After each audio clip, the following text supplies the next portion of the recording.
तो दोस्तों फाइनली मेरे पास आ गया है Redmi Note 10 Pro। बहुत ही मुश्किल से जो अमेज़न से ऑर्डर हो पाया। आप सब लोग जानते होंगे इसको परचेज़ करना कितना मुश्किल है। फ्लैश सेल में ये सेकंड्स में आउट ऑफ स्टॉक हो जा रहा है। बहरहाल मैं Redmi Note 5 Pro के बाद पहली बार कोई Redmi का Note सीरीज़ यूज़ कर रहा हूँ, तो मैं काफ़ी एक्साइटेड हूँ इस फ़ोन को चेकआउट करने के लिए। काफ़ी इंटरेस्टिंग फ़ोन लगा था मुझे, तो चलिए इसकी अनबॉक्सिंग शुरू करते हैं। काफ़ी इंटरेस्टिंग फ़ोन है ये। तो ऊपर आप देख सकते हो Redmi Note 10 MI की ब्रांडिंग लिखी हुई है। दोनों तरफ Redmi Note 10 Pro भी लिखा हुआ है और एक तरफ ऊपर की तरफ प्रोडक्ट की पूरी डिटेल्स दी गई है, क्या बॉक्स में आता है और क्या नहीं। और पीछे की तरफ कुछ स्पेसिफिकेशंस जैसे एमोलेड डिस्प्ले 120 हर्ट्ज़ का 732G इसमें प्रोसेसर लगा हुआ है, 64 मेगापिक्सल का क्वाड कैमरा, और मैंने मंगाया है 6GB 128GB वेरिएंट। तो इसको ओपन करते हैं बॉक्स को, और सबसे पहले ऊपर एक बॉक्स छोटा सा मिल जाता है, डिजाइन्ड बाय रेडमी लिखा हुआ है इस पर।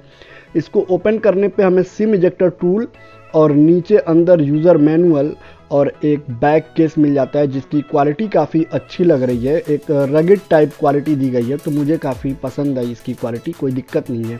बाकी फ़ोन की तरफ आते हैं, तो फ़ोन को रखते हैं साइड में, देखते हैं और क्या मिल जाता है। तो ये एक 33 वाट का फास्ट चार्जर हमें बॉक्स में देखने को मिलता है, और इसको चार्ज करने के लिए एक टाइप सी का एक केबल हमें देखने को मिल जाता है वाइट कलर का। तो ये रहा बॉक्स कंटेंट। अब आते हैं फ़ोन की तरफ, तो ये देख सकते हैं काफ़ी प्रीमियम लग रहा है फर्स्ट इंप्रेशन में मुझे, और विंटेज ब्रोंज जो कि काफ़ी सेक्सी कलर इसका है, काफ़ी अच्छा कलर ये निकल के आ रहा है। काफ़ी डिमांड है इस कलर की, और सक्सेसफुली मैंने इसी कलर को ऑर्डर किया था और हो भी गया फॉर्चुनेटली। आप देख सकते हो कैमरे का मॉड्यूल कुछ अलग ही दिया गया है, बहुत ही अच्छा देखने में लग रहा है मुझे।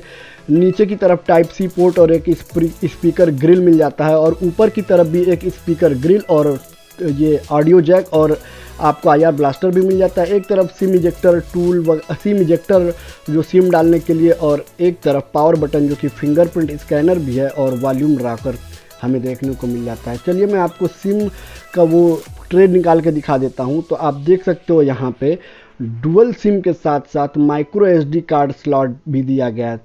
तो आप डुअल सिम तो यूज़ ही कर सकते हैं, प्लस अपनी स्टोरेज को भी बढ़ा सकते हैं। तो ये काफ़ी अच्छी चीज़ हमें देखने को मिल जाती है।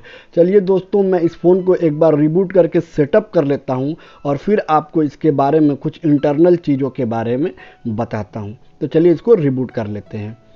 तो दोस्तों मैं रिबूट करके इसको सेटअप करके आ चुका हूं, और आप देख सकते हो क्या गजब का डिस्प्ले हमें देखने को मिल जाता है। 120 हर्ट्ज सुपर एमोलेड डिस्प्ले, और मैं रिफ्रेश रेट की बात करूं तो मैंने 120 हर्ट्ज पे इसको सेट किया हुआ है, और काफ़ी मुझे स्मूथ परफॉर्मेंस देखने को मिल रही है। आप देखिए यहाँ पे रिफ्रेश रेट मैंने 120 हर्ट्ज पे सेलेक्ट किया हुआ है। इसी वजह से मुझे स्क्रॉलिंग वगैरह में टच रिस्पांस वगैरह काफ़ी स्मूथ देखने को मिल रहा है। आप भी अपने स्क्रीन पे देख ही सकते हैं, काफ़ी ज़बरदस्त इसमें। और इसमें बहुत ही छोटा पंच होल हमें कैमरा देखने को मिल जाता है।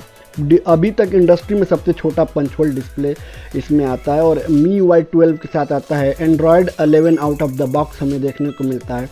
तो ये काफ़ी अच्छी चीज़ें हैं इस फ़ोन के बारे में। स्नैपड्रैगन 732G जो कि काफ़ी एक अच्छा प्रोसेसर है, हालांकि ये 4G प्रोसेसर है, और 128GB का स्टोरेज, जिसमें हमें तकरीबन 112GB के करीब अब मुझे खाली देखने को मिल जाता है। तो ये मुझे काफ़ी सही लगा है। फिंगरप्रिंट की बात करें तो ये हमें साइड में देखने को मिलता है, यहाँ से आप सेट कर सकते हो सेटिंग में, साइड में हमें देखने को मिलता है। अगर ये इन डिस्प्ले फिंगरप्रिंट रहता तो और अच्छा होता। मुझे लग रहा है यहाँ पे कॉस्ट कटिंग की गई है इन डिस्प्ले ना देके। और बाकी ब्लोटवेयर इस मोबाइल में हमें ऑब्वियसली देखने को मिलते हैं, फेसबुक, अमेज़न प्राइम, लिंक्डइन, मी पे वगैरह, लेकिन आप कुछ एप्लीकेशंस को अनइंस्टॉल भी कर सकते हो। तो ये एक अच्छी बात है। हालांकि ब्लोटवेयर ना होते तो वो ज़्यादा बेहतर होता। और फ़ोन ये गूगल डायलर और गूगल मैसेजेस एप्लीकेशन के साथ आता है। आप देख सकते हो इसमें MI का गूगल डायलर या MI का मैसेज नहीं मिलता है, तो ये भी एक डाउन पॉइंट कह सकते हैं, या कुछ लोग को पसंद भी आ सकता है। बात अगर कैमरे की करें तो फुल ऑफ फीचर्स है, फीचर्स से लेस ये मोबाइल है कैमरे के डिपार्टमेंट में। चाहे वो टाइम लैप्स हो, या व्लॉग मोड हो, या जो भी कह लें डुअल वीडियो मोड हो, तो काफ़ी फीचर से लैस ये फ़ोन है। आपको बता दूं कैमरे के डिपार्टमेंट में काफ़ी इस पर काम किया गया है। हालांकि फ़र्स्ट इंप्रेशन में कैमरे की क्वालिटी मुझे उतनी अच्छी नहीं लगी, लेकिन ये फ़ोन स्टार्ट करते ही मुझे एक कैमरे से रिलेटेड अपडेट मिला था 300 MB का, तो हो सकता है कि उसमें कैमरे में इम्प्रूवमेंट हमें देखने को मिल जाए।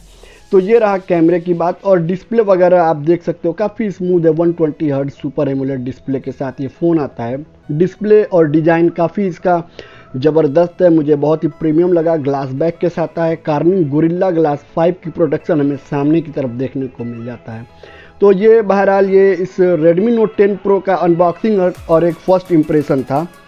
अगर डाउन पॉइंट की बात की जाए तो 120 हर्ट्ज डिस्प्ले इनेबल करने पे हमें थोड़ा सा स्टटर देखने को अभी मिलता है। अब वो 732G प्रोसेसर की वजह से कह लें या सॉफ्टवेयर ऑप्टिमाइजेशन की वजह से कह लें, जो भी हो। और दूसरी चीज़ कि कैमरे का जो परफॉर्मेंस है वो आउट ऑफ द बॉक्स अच्छा नहीं देखने को मिलता है। हालांकि एक अपडेट मुझे मिला है, तो क्या पता उसके बाद कुछ इम्प्रूवमेंट हो जाए। तो दोस्तों ये रही Redmi Note 10 Pro की अनबॉक्सिंग। उम्मीद करता हूँ वीडियो आपको पसंद आई होगी। इस वीडियो को लाइक करिएगा और हमारे इस चैनल को सब्सक्राइब कर लीजिएगा। और अगर आपका कोई सलाह या सुझाव हो तो कमेंट सेक्शन में हमें ज़रूर बताइएगा। Thank you.